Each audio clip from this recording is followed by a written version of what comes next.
bilyon ang utang sa irigasyon. Kung ito po ay hindi na sisingilin sa mga magsasaka, saan po natin ito maaaring kunin?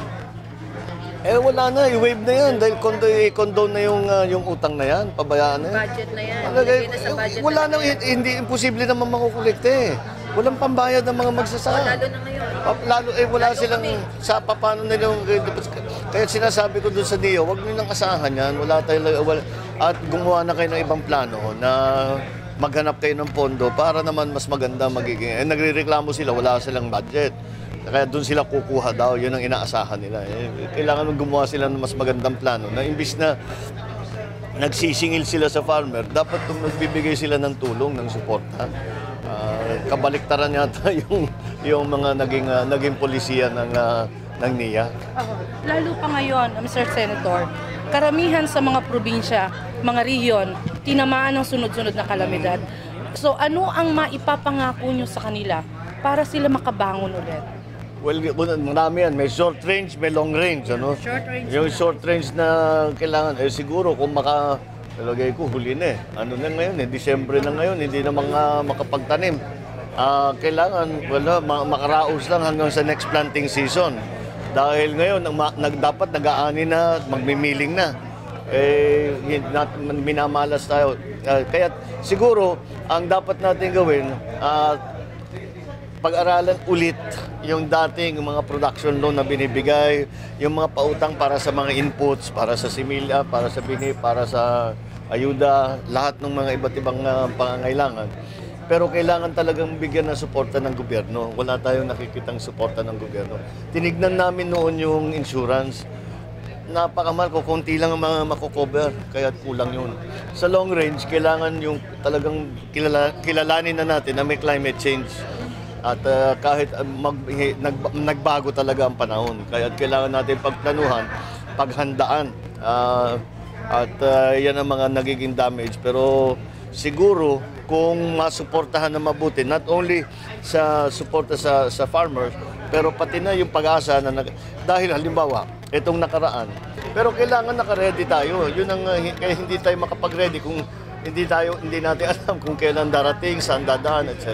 So, marami pang kailangan gawin ng pamahalaan para sa agricultural sector. At hindi imbis na kasi nagiging mas magaan ang kanilang kailangan gawin, mas mabigat na dahil yun na nga, ang dami pagbabago. Hindi natin nabibigyan ng sapat na atensyon ang ating mga magsasaka, ang buong sektor ng agrikultura. Mr. Senator, isa po pa pong tanong. As a chairman ng Committee on Local Government, ano na pong update tungkol dun sa benepisyo sa ating mga local barangay officials? Meron na, maganda naman, meron naman at least na balita na napasa na namin yung tinatawag na Barangay Retirement Benefits Bill. Ito yung isang batas para yung ating mga barangay officials, pati na yung mga barangay volunteers, baka nabuo naman nilang kanilang term, na 3 term, 9 years, at sila magre-retire na, kahit papaano, kahit hindi sila qualified sa GSIS, mabigyan ng konting retirement benefit mula sa 100,000 para sa chairman hanggang sa 50,000 sa mga barangay volunteers.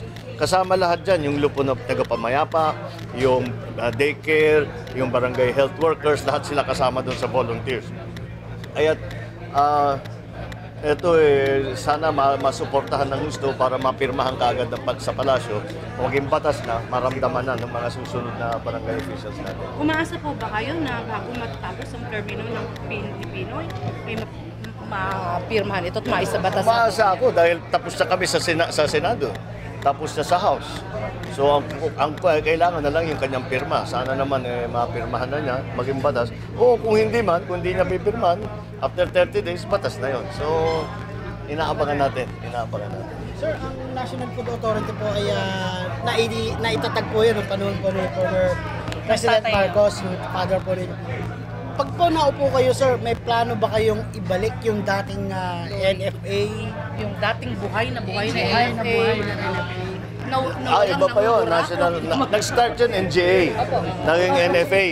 Kasi nung NGA, Food and Rice and Corn.